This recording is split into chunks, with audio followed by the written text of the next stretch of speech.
इस वीडियो के अंदर तुम ऑर्गेनिक केमिस्ट्री के 8 मार्क कंफर्म कर लेने वाले हो। Welcome to chemistry demo. आज का ये वीडियो है हमारा अमाइन का वन शॉट रिवीजन। अब अमाइंस स्टार्ट करें तो अमाइंस क्या होता है? अमाइंस बनता है अमोनिया से। वो होता है amine are consider as ammonium of hydrocarbon और अल्काइल डेरिवेटिव्स ऑफ अमोनिया, यानी अमोनिया का डेरिवेटिव्स होता है। अब अमाइंस दो टाइप के तुम्हारे में, एलिफेटिक और एरोमेटिक अमाइन। एलिफेटिक अमाइन को तुम बोलोगे अमीनो अल्केन और एरोमेटिक अमाइन को तुम बोलोगे अमीनो एरिन। अब उसकी क्लासिफिकेशन की बात करते हैं, अमाइंस की क्लासिफिकेशन की बात करते हैं कि अमाइन का क्लासिफिकेशन कैसे किया गया। तो अमाइंस बनता है अमोनिया से। अमोनिया का स्ट्रक्चर है NH3। अब इसके एक हाइड्रोजन को रिप्लेस करके यहां पे आ जाए कोई कार्बन की चेन, यानी कोई अल्कली ग्रुप, तो वो हो जाएगा प्राइमरी अमाइन। अगर दोनों हाइड्रोजन को रिप्लेस करके लगा दूं मैं कोई कार्बन की चेन, तो हो जाएगा सेकेंडरी अमाइन। अगर तीनों हाइड्रोजन को रिप्लेस कर दूं यहां पे, अमोनिया के तीनों हाइड्रोजन को रिप्लेस कर दूं, तो वो हो जाएगा मेरा टर्सरी अमाइन।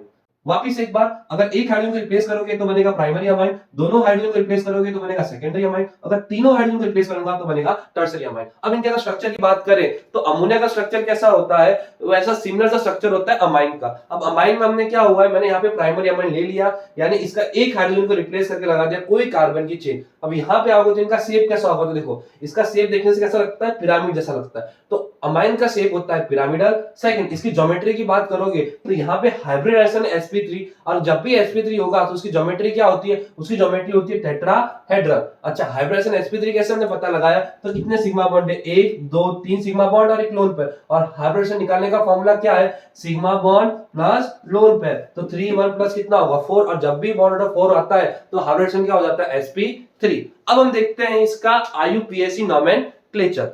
अब IUPAC नोमेनक्लेचर हम स्टार्ट कर उससे पहले इनका सफिक्स क्या लगता है, इनमें सफिक्स लगता है अमाइन में अमाइन ही लगेगा। यहां पे आओ, पहले देखो तो कितने कार्बन है, 1 2। अच्छा, जब भी 2 कार्बन हो गए तो तुम क्या लिखोगे, इथ। अच्छा, दोनों कार्बन के बीच में कैसा बॉन्ड है, सिंगल बॉन्ड है, तो हम क्या लिखते हैं, एन। अब किसका नाम लिखोगे, फंक्शनल ग्रुप का। फंक्शनल ग्रुप का अमाइन, तो यहाँ पे क्या लिखोगे, अमाइन। लेकिन कभी भी ई के बाद ए नहीं आ सकता, तो तुम यहाँ पे क्या कट करोगे, ई को कट करते हो क्या बनता है, इथेन अमाइन। सेकंड, अच्छा यहाँ पे सेकंड नाम क्या होगा, 1 2 3। अच्छा, अमाइन कहां पे लगा, सेकंड नंबर पे लगा हुआ है। कितने कार्बन की चेन, 3 कार्बन की, तो क्या नाम होगा, प्रो। तीनों कार्बन यानी प्रो, तीनों कार्बन के बीच में सिंगल बॉन्ड यानी एन। ई तो लिखूंगा नहीं, कौन से नंबर पे अमाइन है, सेकंड नंबर पे, तो क्या लिखूंगा, सेकंड। यहाँ पे क्या लिखूंगा, अमाइन। अच्छा, ये अमाइन कैसे थे, ये अमाइन थे प्राइमरी अमाइन। अब यहाँ पे ध्यान से देखो, यहाँ पे तो भी अमाइंस के इस टाइप भी कोई कार्बन की चेन है और इधर भी कोई कार्बन की चेन है, यानी ये अमाइन कैसा हो गया तुम्हारा, ये अमाइन हो गया सेकेंडरी अमाइन। अब ऐसे में नेमिंग कैसे करोगे, ऐसे में देखोगे जो लॉन्गेस्ट चेन होगी तुम्हारी मेन चेन होगी, और जो शॉर्टर चेन होगी तुम्हारी सब्स्टिट्यूएंट। और IUPAC में सबसे पहले नाम किसका लिखते हो, सब्स्टिट्यूएंट का। कितने कार्बन की चेन है शॉर्टर, एक कार्बन की, तो क्या लिखोगे, मिथाइल। लेकिन मिथाइल किससे अटैच है, नाइट्रोजन से अटैच है, तो हम क्या लिखते हैं, यहाँ पे लिखते हैं एन मिथाइल। कितने कार्बन, 2 कार्बन, यानी क्या लिखेंगे, इथ एन और अमाइन।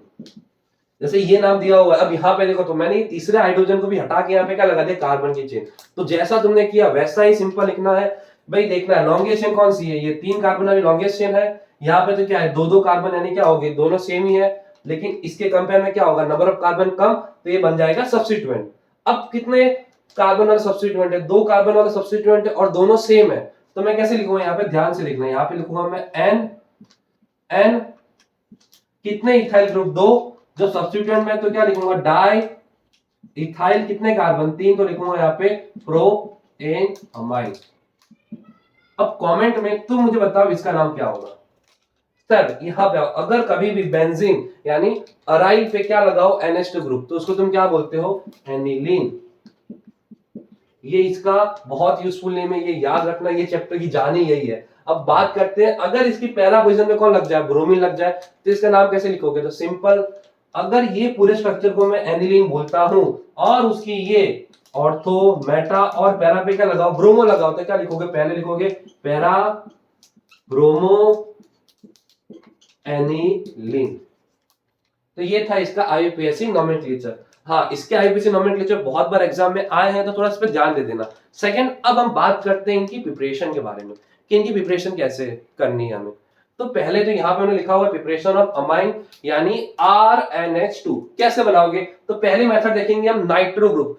अगर मेरी कार्बन की चेन पे कभी भी लगा हो नाइट्रो ग्रुप और उसमें से मुझे बनाना है NH2 यानी अमाइन, तो इसको मैं बोलूंगा कि ऑक्सीजन को रिमूव करके क्या लगा रहे हो, H2 लगा रहे हो, तो इस मेथड को बोलते हो रिडक्शन मेथड।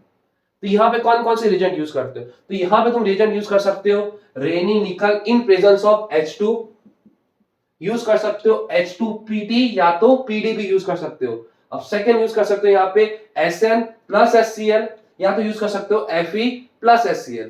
हाँ, ये क्या करेंगे, ये नाइट्रो ग्रुप जो बेंजीन पे लगाओ या तो कोई भी कार्बन की चेन पे लगाओ, यहां से O को हटाएंगे और किसको अटैच कर देंगे, NH2 को, यानी जितने ऑक्सीजन हटे उतने हाइड्रोजन आ गए, यानी क्या बन गया है देखो, तो अमाइन बन गया। अगर बेंजीन पे लगा तो हम क्या बोलते हैं उसको, एनिलीन। और एक और चीज भाई, इतनी सारी मेथड है तो इंडस्ट्री में कौन सी मेथड यूज करनी, तो इंडस्ट्री में वही मेथड यूज होती है जो ज्यादा यूजफुल हो और रीयूजेबल हो, तो वो मेथड होती है मेरी Fe प्लस HCl वाली, क्योंकि इसमें बाय प्रोडक्ट मिलता है मुझे। जब भी तुम Fe प्लस HCl की नाइट्रोबेंजीन या कोई भी नाइट्रो के साथ रिएक्शन करोगे तो एक तो वो एनिलीन बनाएगा और as a by product release करता है FeCl3, जिसका मैं फर्दर हाइड्रोलिसिस करके HCl निकाल सकता हूं। अगर HCl मैंने निकाल लिया तो उसको मैं क्या कर सकता हूं, रीयूज कर सकता हूं। इसके लिए याद रखना, जो अमाइंस में NO2 में से एनिलीन बनाना है या तो NO2 में से अमाइन बनाना है, तो जो बेस्ट मेथड यूज होती है वो होती है हमेशा मेरी Fe प्लस HCl।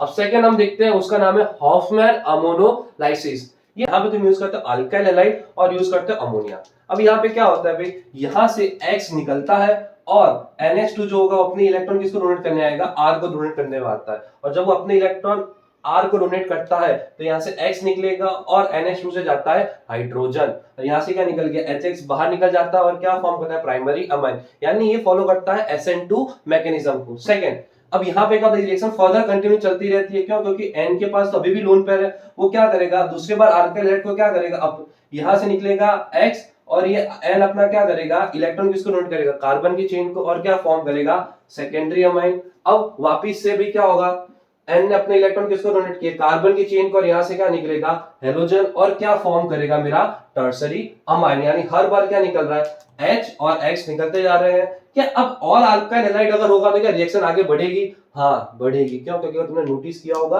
तो नाइट्रोजन अपने इलेक्ट्रॉन डोनेट कर रहा है, तो नाइट्रोजन के पास तो अभी भी एक लोन पेयर है, तो क्या करेगा वापिस से अपने इलेक्ट्रॉन किसको देगा, कार्बन को, और यहाँ से क्या निकल रहा होगा, हेलोजन। लेकिन यहाँ पे देखो हेलोजन को निकलने के लिए कोई हाइड्रोजन है नहीं, तो यहाँ पे क्या फॉर्म होता है, यहाँ पे फॉर्म होता है क्वाटरनरी सॉल्ट, किसका, अमाइन का एक फॉर्म होता है क्वाटरनरी सॉल्ट, जो बहुत ही लेस रिएक्टिव है। इसके लिए इंडस्ट्री में कभी ये मेथड यूज नहीं करते, क्योंकि यहाँ पे हमेशा मिक्सर मिलेगा मुझे प्राइमरी, सेकेंडरी और टर्सरी का, या तो साथ में मिलता है क्वाटरनरी मिक्सर।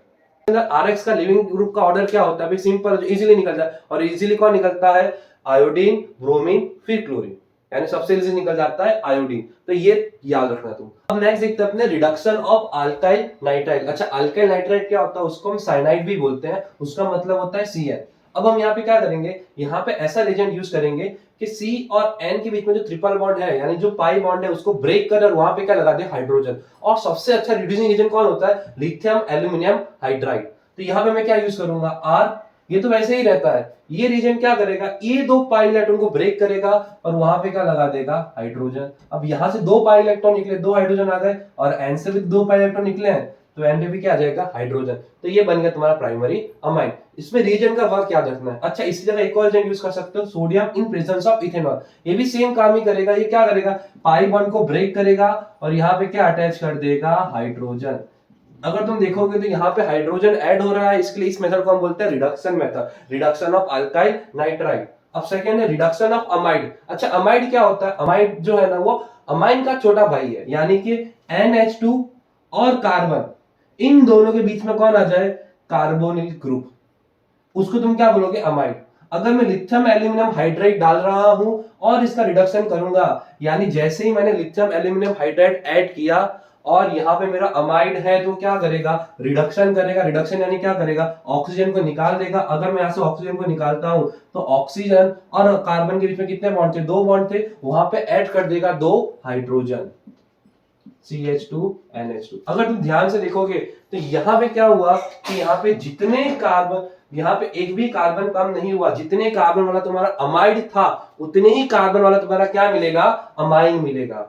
अब सेकेंड मेथड है जो most most most important reaction, ये तुम्हारे पेपर में हर बार आता ही है कन्वर्जन में, तो इस पे ध्यान रखना। इस रिएक्शन का नाम क्या है? इस रिएक्शन का नाम है हॉफमैन ब्रोमामाइड डिग्रेडेशन, यानी कि हॉफमैन ब्रोमामाइड डिग्रेडेशन, या तो इसको तुम बोलते हो स्टेप डाउन प्रोसेस भी बोलते हो। क्या स्टेप डाउन प्रोसेस? क्योंकि इसके अंदर एक कार्बन कम हो जाता है तुम्हारी मेन चेन में से। कैसे? तो यहाँ पे देखो, ये लिया है मैंने एक अमाइड, यहाँ पे भी अमाइड था, यहाँ पे भी अमाइड होगा, लेकिन यहाँ पे रिएजेंट यूज करोगे Br2 प्लस NaOH। अब यहाँ पे क्या होगा, तो ध्यान से देखोगे तुम, तो यहां से ये कार्बोनिल ग्रुप जो है उसको बाहर निकाल दो, क्या बचेगा? RNH2, यानी कार्बोनिल को हटाओ, चेन को ज्वाइन करो, तो बन जाता है तुम्हारा RNH2, यानी बन जाएगा तुम्हारा अमाइन। और बाय प्रोडक्ट के फॉर्म में क्या निकलेगा? यहां पे लिख दो 4NaOH, बाय प्रोडक्ट के फॉर्म में निकलेगा Na2CO3 NaOH और H2O। यहां पे एक चीज याद रखना, तुम्हारा अमाइड अगर 4 कार्बन का है तो अगर ये प्रोसेस यूज करोगे तो अमाइड बन जाएगा तुम्हारा 3 कार्बन का। बट अगर तुम्हें ऐसा है कि मेरा अमाइड 4 कार्बन का है और मुझे अमाइन भी 4 कार्बन का चाहिए, तो तुम यूज करोगे रिडक्शन ऑफ अमाइड वाली मेथड। बट अगर तुम्हें 4 कार्बन का अमाइड 3 कार्बन के अमाइन के फॉर्म में चाहिए, तो यूज करोगे हॉफमैन ब्रोमामाइड डिग्रेडेशन रिएक्शन। तो ये तुम्हें याद रखना है। अब सेकंड देखेंगे, जो इंपॉर्टेंट रिएक्शन है यहाँ पे, ग्रेवियल थैलेमाइड सिंथेसिस। अब ग्रेवियल थैलेमाइड सिंथेसिस में क्या होता है, तुम लेते हो थैलामाइड, थैलामाइड यानी क्या होगा? बेंजीन, बेंजीन पे दोनों साइड अटैच होगा कार्बोनिल ग्रुप और वो दोनों बॉन्डेड होंगे NH के साथ। अब इसकी रिएक्शन तुम करवाओगे पहले KOH के साथ। अब जैसे मैं KOH का रिएक्शन करवाता हूं तो OH तो क्या होता है? बेस, तो बेस क्या करेगा? हमेशा चाहिए उसको एक हाइड्रोजन, तो यहां से क्या लेके निकल जाएगा? ये OH, और यहां से जाता है H2O, ये K बचा हो किसकी जगह पे आ जाएगा? H की जगह पे। देखो क्या फॉर्म होगा ध्यान से, यहाँ पे ये बेंजीन ऐसे ही रहेगा, ये ऐसे ही रहेगा, एंड अब H कट के कौन आ जाएगा? K प्लस और N माइनस। अब आगे क्या होगा? अब आगे यहाँ पे मैं यूज करता हूं RX, यानी अल्काइल हैलाइड। यहां पे तुम हमेशा यूज करोगे aliphatic alkyl halide, aromatic alkyl halide use नहीं करते। अब यहां पे क्या होगा? यहां से आएगा K और यहां से क्या जाएगा? X, यहां से क्या निकल गया? KX निकल गया, यानी यहां पे होती है न्यूक्लियोफिलिक रिएक्शन, और यहां से KX बाहर निकलेगा और K की जगह पे कौन आ जाएगा? R, यानी कोई भी तुम्हारी कार्बन की चेन। तो देखो यहाँ पे क्या फॉर्म होगा, ये तो ऐसे ही रहने वाला है, C double bond O, C double bond O, और यहां पे आ जाएगा मेरा NR। अगर इसकी रिएक्शन मैं करवाता हूं NaOH के साथ, तो यहाँ पे क्या होगा? ये बेंजीन ऐसे ही रहेगा, C डबल बॉन्ड O, ये ग्रुप ऐसे ही रहेगा। अब यहाँ पे क्या होगा? यहां से 2 मोल लेता हूं ONA, वो यहाँ पे अटैच हो जाएगा। अब क्या बचा? 2 हाइड्रोजन बचे होंगे, वो ज्वाइन हो जाएंगे इसके साथ R, और R पे क्या लगा है? N लगा है, और वहां पे आ जाएगा NH2, यानी क्या बन गया मेरा? ये प्राइमरी अमाइन। और प्राइमरी अमाइन बनाने के लिए ये one of the best method है। इंडस्ट्री में ये मेथड ज्यादा यूज होती है, क्योंकि यहाँ पे क्या मिलता है? सिर्फ और सिर्फ प्राइमरी अमाइन। बट हाँ, इसकी कंडीशन है कि तुम यहाँ पे कभी भी एलिफेटिक अमाइन ही बना सकते हो, एरोमेटिक अमाइन कभी भी नहीं बना पाओगे। तो वो चीज याद रखना। क्यों? क्योंकि भी एरोमेटिक्स जो यहाँ पे, अगर मुझे एरोमेटिक अमाइन बनाना है तो मुझे यहाँ पे क्या यूज करना पड़ेगा? एरोमेटिक हैलाइड, और aromatic halide nucleophilic substitution reaction show ही नहीं करते, इसकी वजह से। तो यहाँ पे हमारी प्रिपरेशन खत्म होती है। तो अब हम जो नेक्स्ट पार्ट देखने वाले हैं वो है अपना फिजिकल प्रॉपर्टी। अब फिजिकल प्रॉपर्टी में जो फर्स्ट पार्ट आता है वो आता है हमेशा उसका फिजिकल स्टेट, कि भाई नेचर में कैसे दिखता है। तो देखो, अगर लोअर अमाइन है तो उसका हमेशा कैसा होगा? वो होगा गैस का, गैस फेज में होगा। तो गैस में जो स्मेल आती है वो होती है उसकी फीसी स्मेल, यानी कोई मछली की स्मेल कैसी आती है वैसी स्मेल आएगी। कोई अगर मछली मर गई है तो उसकी स्मेल जैसी आएगी वैसी। अब सेकंड जो आता है वो है, अगर मेरा प्राइमरी अमाइन है, अगर 3 कार्बन वाला है तो वो हमेशा होगा लिक्विड फेज में, लेकिन 3 से जैसे ही कार्बन बढ़ेंगे तो उसका स्टेट चेंज हो जाएगा, उसमें बॉन्डिंग अच्छी होती है और वो कन्वर्ट हो जाता है सॉलिड फॉर्म में। अब आता है मेरा कलर, ये एकदम कलर लेस होता है क्योंकि अमोनिया का ही डेरिवेटिव है, तो ये क्या होगा? कलर लेस होगा। अगर सॉलिबिलिटी की बात करें तो किसी की भी सॉलिबिलिटी हम चेक करते हैं वाटर के अंदर, और सॉलिबिलिटी डिपेंड करती है नंबर ऑफ हाइड्रोजन बॉन्ड पे। जो जितना इजीली हाइड्रोजन बॉन्ड बना लेगा उसकी सॉलिबिलिटी उतनी ज्यादा। तो देखो, प्राइमरी अमाइन जो होता है उसके पास कितने हाइड्रोजन है? 2, सेकेंडरी के पास 1, और टर्सरी के पास एक भी हाइड्रोजन नहीं है। तो वाटर के साथ जो इजीली और नंबर ऑफ हाइड्रोजन ज्यादा बनाता है वो होता है मेरा प्राइमरी अमाइन, फिर आता है मेरा सेकेंडरी अमाइन, फिर आता है मेरा टर्सरी अमाइन। हाँ, यहाँ टर्सरी अमाइन। तो तुम्हें ये याद रखना है कि ये सब किस पे डिपेंड करता है, नंबर ऑफ हाइड्रोजन बॉन्ड पे। अगर यहाँ पे हम देख लेते हैं बॉइलिंग पॉइंट, बॉइलिंग पॉइंट भी इसके जैसा ही है, वो भी डिपेंड करता है इंटरमॉलिक्यूलर हाइड्रोजन बॉन्ड, यानी अमाइन का एक मॉलिक्यूल और दूसरे मॉलिक्यूल के बीच में जितना स्ट्रॉन्ग बॉन्डिंग होगी उतना उनके बीच में बॉइलिंग पॉइंट ज्यादा होगा, क्योंकि बॉन्डिंग स्ट्रॉन्ग है तो उसको बॉइल करना हार्ड हो जाता है मेरे लिए, तो उतना उसका बॉइलिंग पॉइंट ज्यादा होता है। तो boiling point depend on intermolecular hydrogen bond, और इंटरमॉलिक्यूलर हाइड्रोजन बॉन्ड किसमें ज्यादा होता है, वो ज्यादा होता है हमेशा प्राइमरी, सेकेंडरी और फिर लास्ट में आता है टर्सरी। अब बात करते हैं अमाइन के बेसिक नेचर के बारे में। अच्छा, अमाइन कितना अच्छा बेस है, वो माना जाएगा कि अमाइन जितना इलेक्ट्रॉन पेयर इजीली किसी और को डोनेट कर पाए। जैसे यहाँ पे RNH2 है, ये नाइट्रोजन पे आती है 2 लोन पे, ये जिसको इजीली इलेक्ट्रॉन डोनेट करेगा वो उतना अच्छा अमाइन बेस माना जाएगा। यानी के साथ अगर कोई ऐसा ग्रुप लगा है जो कैसा ग्रुप है, डोनेटिंग ग्रुप, तो जैसे जैसे डोनेटिंग ग्रुप अमाइन से बढ़ेंगे तो क्या बढ़ेगा, अमाइन का बेसिक नेचर भी बढ़ता है। वो कैसे, तो यहाँ पे देखो हम बात करेंगे बेसिक नेचर 2 टर्म में। एक टर्म होगा अमाइन का गैसियस फेज वाला और दूसरा टर्म होगा अमाइन का एक्वस फेज वाला। तो पहले गैसियस फेज के लिए हम यहाँ पे बात करते हैं। तो देखो ध्यान से, ये है मेरे पास अमाइन, इसको अपने इलेक्ट्रॉन डोनेट तो करने हैं, लेकिन कभी उसको जरूरत पड़ेगी तो उसको कौन देगा इलेक्ट्रॉन, तो उस पर डिपेंड करेगा उसके साथ कौन सा ग्रुप लगा हुआ है। अगर उसके साथ लगा हुआ है इलेक्ट्रॉन डोनेटिंग ग्रुप तो क्या करेगा, इसने अपने इलेक्ट्रॉन दे दिए तो फर्दर कभी इसको जरूरत पड़ी तो कौन देगा, पीछे वाला ग्रुप देगा, यानी सेकंड कार्बन वाला ग्रुप।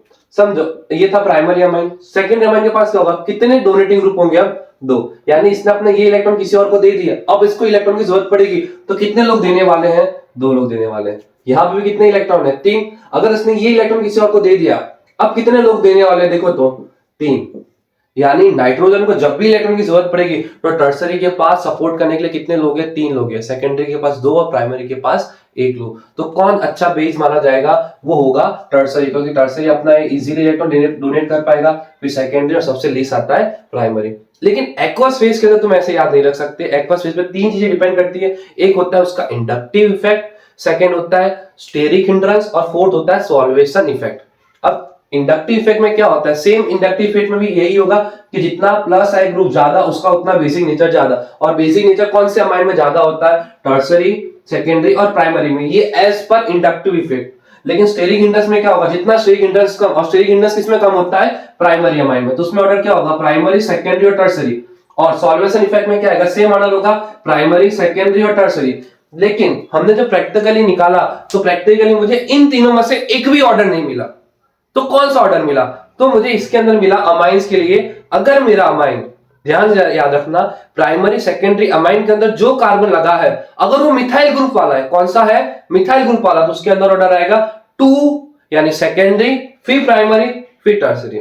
लेकिन एक्सेप्ट उसको छोड़ के अगर एक्वस सॉल्यूशन में कोई भी अमाइन है तो उसके अंदर ऑर्डर क्या आएगा, उसके अंदर आएगा सेकेंडरी, टर्सरी और प्राइमरी। लोग इसमें बहुत कंफ्यूज होते हैं, तो मैंने सिंपल कंफ्यूजन निकालने के लिए मैंने तो ऐसे याद रखा हुआ है कि मिथाइल और एक्सेप्ट मिथाइल के अलावा कोई भी एक्वा सॉल्यूशन वाला अमाइन वाला है तो उसमें कैसे याद रखोगे, तो देखो सेकेंडरी तो दोनों में कॉमन है।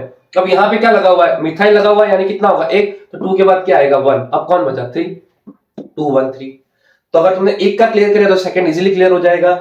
एक्सेप्ट मिथाइल वाला अगर कोई दिख रहा है तो वहां पे क्या आएगा, सेकेंडरी, टर्सरी और प्राइमरी। तो मैंने तो ऐसे याद रखा था मिथाइल में कितने कार्बन होते हैं 1, तो 2 के बाद क्या आएगा 1, अब कौन बचा 3। अब यहाँ पे अगर 2 ये 1 हो चुका तो यहाँ पे क्या आएगा 3 और 1, तो एक को याद रखो, सेकंड इजीली याद हो जाएगा। अब लास्ट कौन सा है अपना, ये बेंजीन वाला।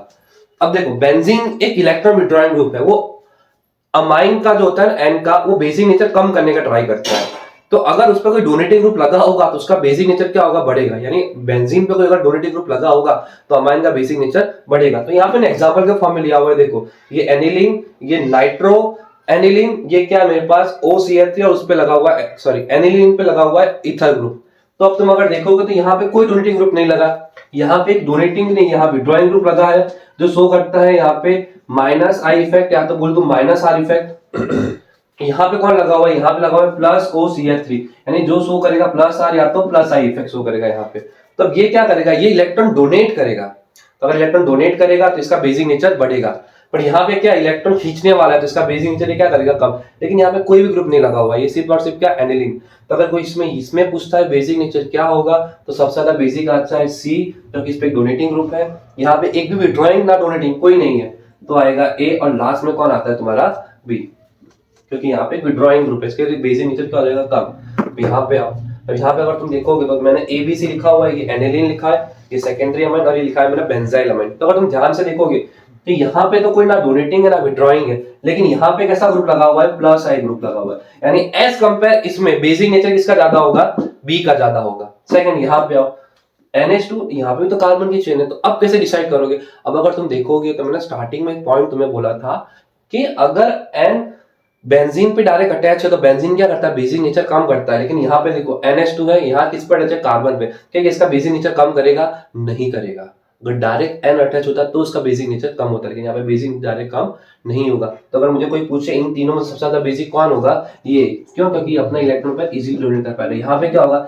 ये सपोर्ट तो कर रहा है लेकिन इसकी इलेक्ट्रॉन किस में, रेजोनेंस में जा रहा है, यहाँ पे क्या कोई सपोर्टिंग ग्रुप ही नहीं है, तो सबसे कम कौन आएगा, ए, बी और लास्ट में आएगा सी। तो यहाँ पे हम खत्म करते हैं इसका बेसिक नेचर। अब हम देखेंगे इनकी केमिकल प्रॉपर्टीज के बारे में। अमाइन की केमिकल प्रॉपर्टीज में सबसे पहले आता है वो है मेरा अल्काइलेशन। अल्काइलेशन यानी क्या होगा भाई, मेरे पास जो है एक अल्काइल हैलाइड, वो रिएक्ट किसके साथ करेगा, अमाइन के साथ। अब यहाँ पे क्या होता है, X तो क्या लिविंग ग्रुप है, तो यहाँ से हेलोजन निकलेगा और यहाँ पे जो नाइट्रोजन के पास लोन पेयर है वो अपने इलेक्ट्रॉन किसको डोनेट करेगा, ये कार्बन की चेन को। देखो यहाँ पे क्या फॉर्म होगा, R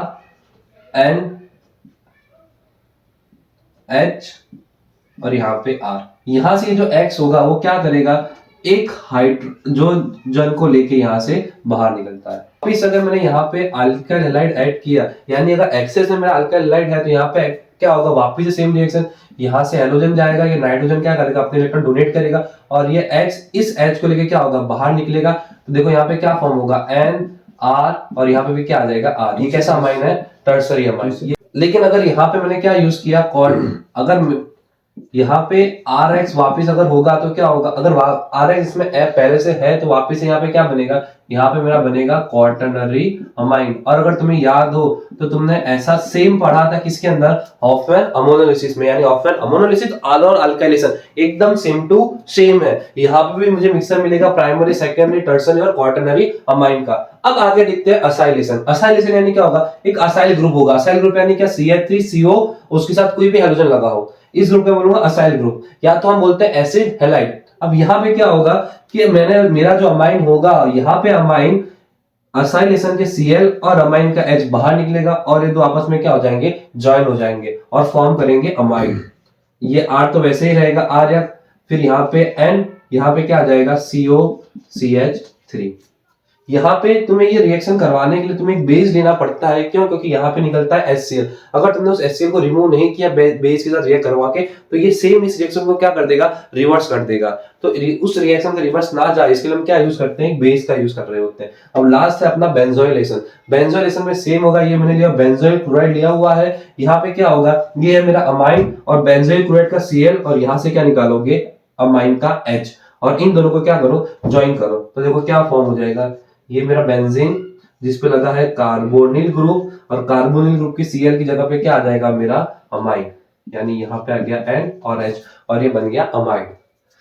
अब सेकेंड हम देखेंगे कार्बाइल अमाइन टेस्ट। ये रिएक्शन इतनी ज्यादा इंपॉर्टेंट रिएक्शन है तुम्हारे सिलेबस में कि यहां से क्वेश्चन आते हैं, डिस्टिंग्विशिंग टेस्ट आती है। क्यों, क्योंकि ये रिएक्शन सिर्फ और सिर्फ शो करते हैं प्राइमरी अमाइन। यहाँ पे क्या होता है, यहाँ पे तुम लेते हो RNH2 और इस अमोनिया को बेहोश करने के लिए यूज करोगे क्लोरोफॉर्म का, और क्लोरोफॉर्म के साथ यूज करोगे एक बेस का, यानी CH-Cl3 और NaOH। यहाँ पे क्या होगा, यहाँ पे कन्वर्ट हो जाएगा RCN के अंदर, यहाँ पे कन्वर्ट हो जाता है RNC के अंदर, यानी किसमें, आइसोसाइनाइड के फॉर्म में, जो मुझे शो करता है फाउल स्मेल। यानी कार्बन तो की चेन वैसी ही रहेगी, ये N पे कौन अटैच जाएगा, कार्बन, और बना देगा आइसोसाइनाइड। और बाकी में बाय प्रोडक्ट क्या निकलेगी, बाय प्रोडक्ट निकलेगी कितने Cl है, 3, और यहाँ पे कितने NaOH लोगे, 3, तो निकलेगा 3 NaCl और 3 H2O।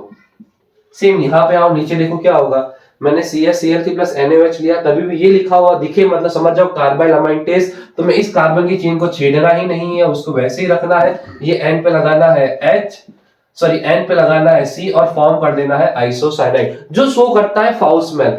और बाय प्रोडक्ट के फॉर्म में क्या निकलेगा, बाय प्रोडक्ट के फॉर्म में निकलेगा 3 NaCl और 3 H2O। सेकेंडरी और टर्सरी अमाइन ये रिएक्शन शो ही नहीं करते, यानी कि कार्बाइल अमाइन टेस्ट सिर्फ और सिर्फ प्राइमरी अमाइन ही शो करेंगे।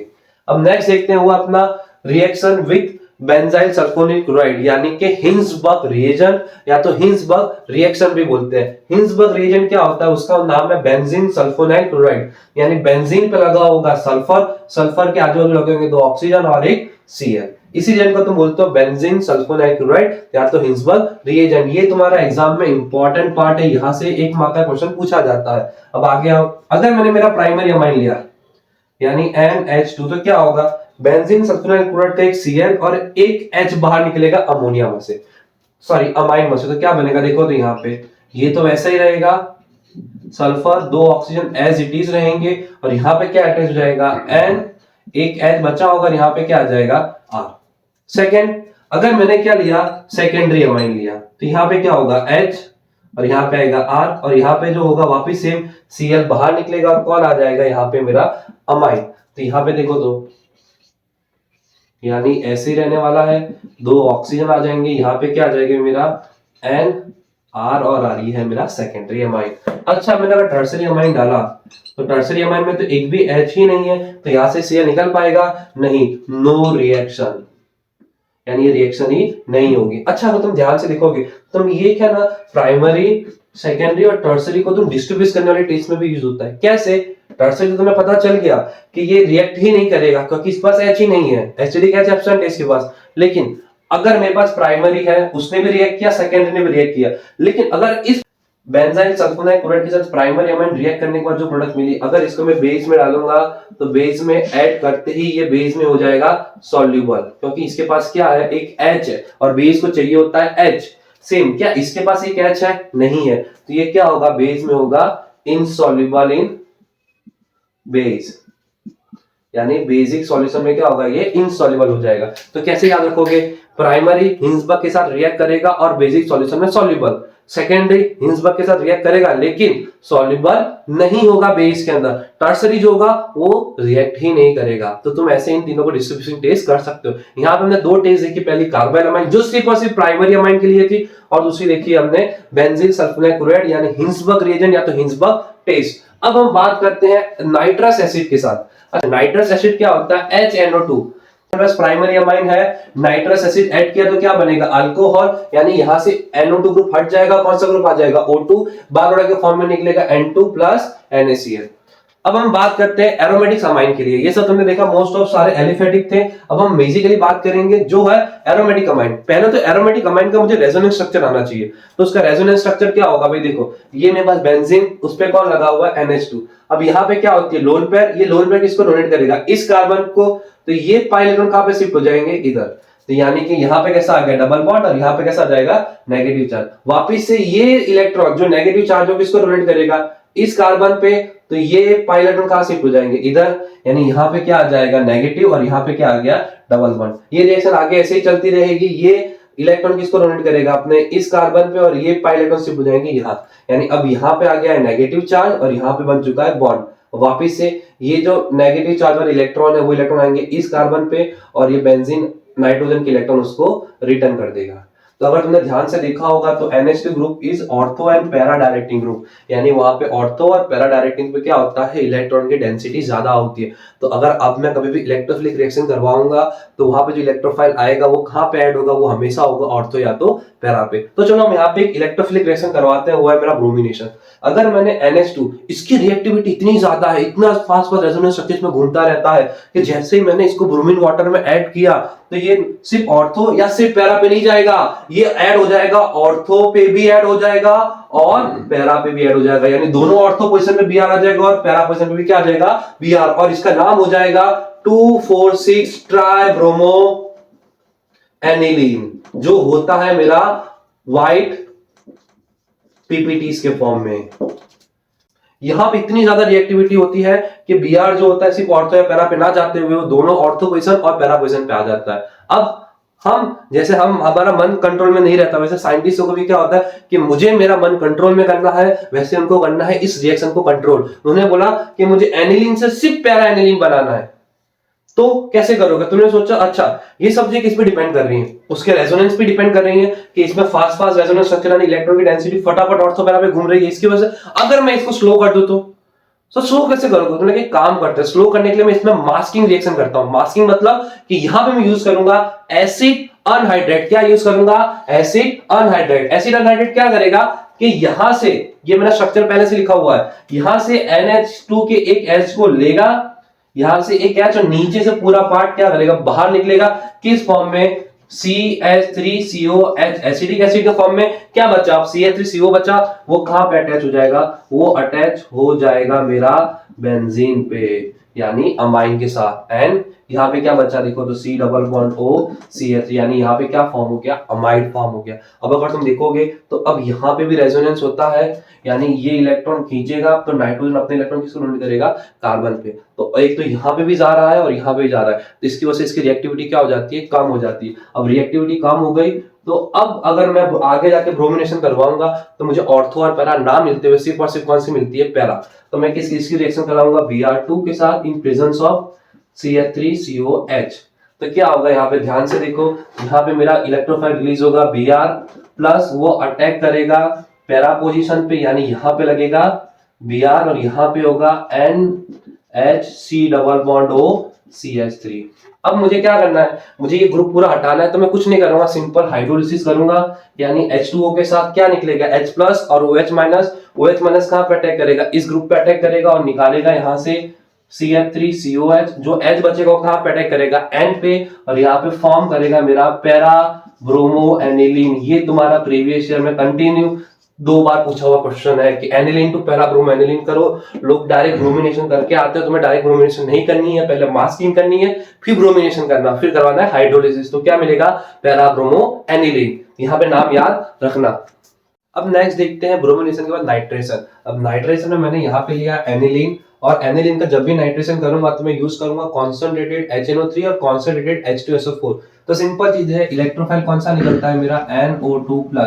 अब NO2+ ऑर्थो और पैरा पे ज्वाइन होना चाहिए। ऐसा होना चाहिए था। जब मैंने एक्चुअल में डेटा देखा तो मुझे पता चला कि ऑर्थो पे पैरा पे तो है ही, साथ साथ में मेटा पे भी है, और मेटा पे तो जनरली होगा तो बहुत लेस होना चाहिए, लेकिन ऑर्थो से ज्यादा तो किस पे देखने को मिला मुझे? मेटा पे। कितना परसेंट? 47%। या ऑर्थो तो मुझे मिल रहा है 2% और मेटा मिल रहा है 47%। ऐसा कैसे? ऐसा तो होना ही नहीं चाहिए, वहां पे तो नेगेटिव चार्ज है ही नहीं, तो कैसे होगा? तो इसका रीजन होता है इस रिएजेंट के अंदर, क्योंकि हम HNO3 और H2SO4 यूज करके इतना एसिडिक नेचर दे देते हैं, इतना एसिडिक नेचर दे देते हैं कि ये एनिलीन कन्वर्ट हो जाता है एनिलीनियम आयन में, और वो एनिलीनियम आयन की वजह से उसमें तुम्हें पॉजिटिव चार्ज देखने को मिलता है, यानी मेरे आयन जो होता है उसकी वजह से उसकी मेटा पोजीशन क्या हो जाती है? एक्टिव हो जाती है। तो NO2 कहां देखने को मिलता है मुझे? मेटा पोजीशन पे। अगर मुझे एनिलीन से पैरा नाइट्रो एनिलीन बनाना है तो मैं क्या करूंगा? मैं वापस से करूंगा, क्या करूंगा? Masking reaction. क्यों? क्योंकि एनिलीन से एनिलीनियम आयन बनने का रीजन होता है इसके पास लोन पेयर जो होती है, तो वो लोन पेयर क्या करती है? यहाँ के एसिडिक H को एक्सेप्ट करके बना देती है एनिलीनियम आयन। लेकिन मैं क्या करूं? अगर ये इलेक्ट्रॉन को पहले से कहीं और इन्वॉल्व कर दूं तो, फ्री ही ना रखूं तो यहाँ पे मैं क्या यूज करता हूं? Masking process. और मास्किंग प्रोसेस में वापस क्या यूज करूंगा? Acetic anhydride. तो क्या करेगा भाई? यहाँ का एक H जाएगा और यहाँ पे क्या लग जाएगा? CO CH3। अब अगर इसका मैं नाइट्रेशन करूंगा तो नाइट्रेशन करने पे क्या होगा? इसकी इस पैरा पोजीशन पे क्या अटैच होगा? NO2 group. और उसका वापस मैंने अगर हाइड्रोलिसिस किया तो क्या होगा? ये OH जो होगा वो क्या करेगा? इस पूरे ग्रुप के साथ क्या करेगा? बाहर निकलेगा। यहाँ पे होगा NH C double bond O CH3। तो यहाँ पे क्या होगा? OH आएगा, OH बाहर, OH क्या करेगा? इसके साथ ज्वाइन होगा और क्या बाहर निकालेगा? CH3 C double bond OH, और जो H बचेगा वो ज्वाइन होकर क्या बना देगा? NH2। तुम्हारा बन गया पैरा नाइट्रो एनिलीन। अब देखते हैं सल्फोनेशन। सल्फोनेशन के अंदर यूज करेंगे हम एनिलीन। तो H2SO4 है, ये एक एसिड है और इसके पास क्या होती है? Lone pair. तो क्या करेगा? डायरेक्ट इस पर अटैच कर देगा NH2 पर, यहाँ पे फॉर्म करेगा NH3HSO4। लेकिन जैसे इसको मैं हीट करूंगा तो यहाँ से ये SO3H नीचे आ जाएगा और ऊपर क्या बन जाएगा मेरा? NH2, और यहाँ से बाहर निकलता है H2O। अब अगर तुम आगे देखोगे तो यहाँ पे कैसा है? यहाँ पे है लोन पेयर और यहाँ पे है एक एसिडिक हाइड्रोजन। तो ये एसिडिक हाइड्रोजन शिफ्ट होके कहाँ चला जाता है? एन की लोन पेयर पे। तो क्या बनेगा? NH3 4+ और SO3 क्या होगा? माइनस, अगर ये SO3 माइनस और यहाँ पे कैसा चार्ज है पॉजिटिव चार्ज, तो ऐसे आयंस को तुम बोलोगे ज्विटर आयन, जहां पे बेस और एसिड दोनों एक ही कंपाउंड में प्रेजेंट है, यहाँ पे पॉजिटिव और नेगेटिव चार्ज दोनों एक ही कंपाउंड पे है, तो ऐसे आयंस को तुम क्या बोलोगे, ऐसे आयंस को तुम बोलते हो ज्विटर आयन। यानी सल्फोनेशन करोगे तो क्या फॉर्म होता है, ज्विटर आयन फॉर्म होता है। अब हम देखेंगे BDC यानी बेंजीन डाइऑक्सिनियम क्लोराइड। इस चैप्टर की जान है ये। क्या होगा कि यहां से ढेरों कन्वर्जन तुम्हें देखने को मिलेंगे। अब ये बनता कैसे, पहले मुझे वो पता होना चाहिए। पहले मैं लूंगा एनिलीन, उसकी रिएक्शन करवाऊंगा सोडियम नाइट्रेट के साथ इन प्रेजेंस ऑफ HCl। और एक चीज याद रखना, यहां पे टेम्परेचर बहुत बहुत स्लो रखोगे, कितना 0 to 5 डिग्री सेल्सियस। क्या होगा, NH2 में से H2 रिमूव करेगा, वहां पे क्या जाएगा N2 प्लस और Cl माइनस। कई जगह पे यहाँ पे ऐसा भी लिखा होता है NO2 यानी नाइट्रस एसिड, दोनों सही है, वो यहां से ही फॉर्म होता है। अब आगे क्या होगा, ये जो मेरा बना बेंजीन पे लगा है N2Cl, इसको मैं बोलूंगा बेंजीन डाइऑक्सिनियम क्लोराइड। ये तभी स्टेबल है कि जब मेरा टेम्परेचर कैसा हो, लो हो। जैसे टेम्परेचर हायर करोगे क्या होगा, बाहर निकल जाता है। सेकेंड, इसका जो होगा ऑर्डर कैसा होता है, एकदम कलरलेस होगा और होता है थोड़ा क्रिस्टल फॉर्म में देखने को मिलेगा मुझे। अब अगर इसकी रिएक्शन की बात करूं तो यहां से तुम्हें 10 कन्वर्जन देखने को मिल जाएंगे। अगर मुझे ये BDC यानी बेंजीन पे लगा हो N2 प्लस Cl माइनस, यहां से मुझे अगर बेंजीन लगाना है तो मैं क्या यूज करूंगा यहां से हाइड्रोफॉस्फोरस एसिड क्या करेगा, यहां से N2 को निकाल देगा और बना देगा बेंजीन, और यहां पे निकलता है H3PO3 और N2 गैस, और H3PO3 होगी हाइड्रोफॉस्फोरिक एसिड। अब अगर मुझे ये यूज नहीं करनी है तो मैं इसके अंदर क्या डाल सकता हूं, इथेनॉल। मैं जैसे इथेनॉल डालूंगा वो क्या करेगा, यहां से निकालेगा N2 प्लस HCl, और यहां पे ये जो अल्कोहल है वो कन्वर्ट हो जाएगा, इथेनॉल कन्वर्ट हो जाता है इथेनॉल में, और यहां पे मुझे मिलेगा बेंजीन। अब सेकेंड, ये तुमने पहले भी पढ़ा हुआ है, वो है सैंडमेयर रिएक्शन। यानी अगर मैंने BDC की रिएक्शन करवा दी CuX प्लस HX के साथ, X क्या हो सकता है, Cl और Br कुछ भी ले सकते हो, उसके साथ रिएक्शन करवाओगे तो क्या होगा, यहां से वापिस से क्या जाएगा, N2 निकलेगा, N2 प्लस HCl बाहर चले जाएंगे, और जो हेलोजन तुमने यूज किया वो आ जाएगा।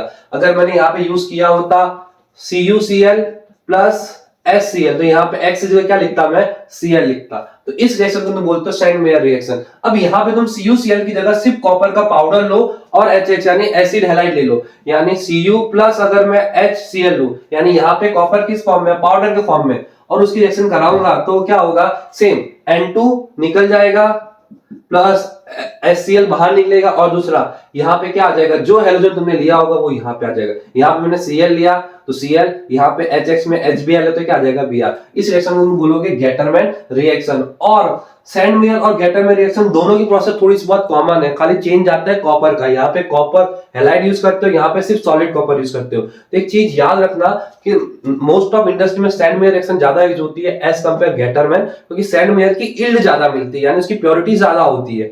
अब लास्ट अपना यहाँ पे हम देखेंगे आगे KCl।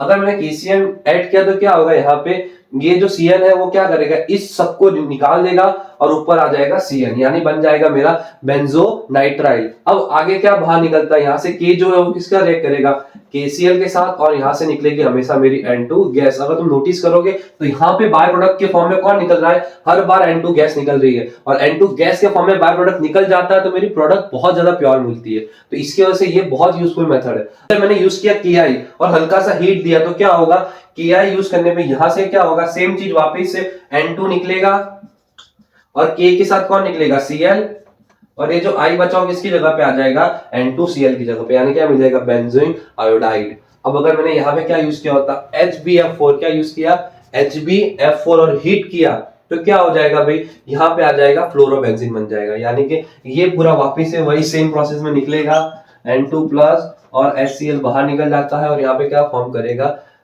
Benzene chloride.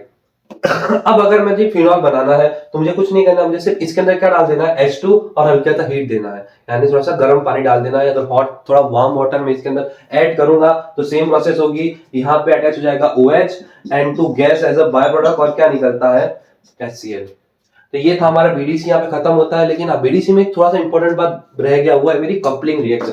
यहाँ से तुम्हारे सिलेबस में हर बार क्वेश्चन आते हैं, तो ये IMP क्वेश्चन है, 2 मार्क का क्वेश्चन, 1 मार्क का क्वेश्चन या 3 मार्क का क्वेश्चन यहाँ से आता ही है। यहाँ पे क्या होता है, सेम चीज, यहाँ पे मैंने क्या लिया हुआ है, बीडीसी लिया हुआ है। अगर उस बीडीसी की रिएक्शन में किसके साथ कर रहा हूं, एनिलीन के साथ, तो क्या होगा, बीडीसी के पास क्या है, Cl, और एनिलीन के पैरा पोजीशन पे क्या होगा, एक हाइड्रोजन। तो यहां से क्या जाता है, Cl और हाइड्रोजन निकल जाएंगे और ये किस पे अटैच हो जाएगा, एनिलीन पे। यानी देखो इस पार्ट को मैं बोलता हूं एजोबेंजीन और उसके पैरा पे कौन अटैच है, NH2, तो नाम क्या होगा, पैरा अमीनो एजोबेंजीन। अगर इसी की जगह मैंने फिनॉल डाला तो सेम चीज होगी, फिनॉल के पैरा से जाएगा हाइड्रोजन और बीडीसी से जाता है Cl। तो अब अगर तुम यहां पे ध्यान से देखोगे तो इसका नाम क्या हो जाएगा, पूरे पार्ट को ध्यान से देखो, इस पूरे पार्ट को मैं बोलता हूं एजोबेंजीन और उसकी पैरा पे अटैच है OH यानी हाइड्रोक्सी ग्रुप, तो उसका नाम हो जाता है पैरा हाइड्रोक्सी एजोबेंजीन। इसका यूज क्या होता है, इसका यूज होता है डिफरेंशिएट करने में। अगर मुझे कभी ऐसा बोला कि एनिलीन और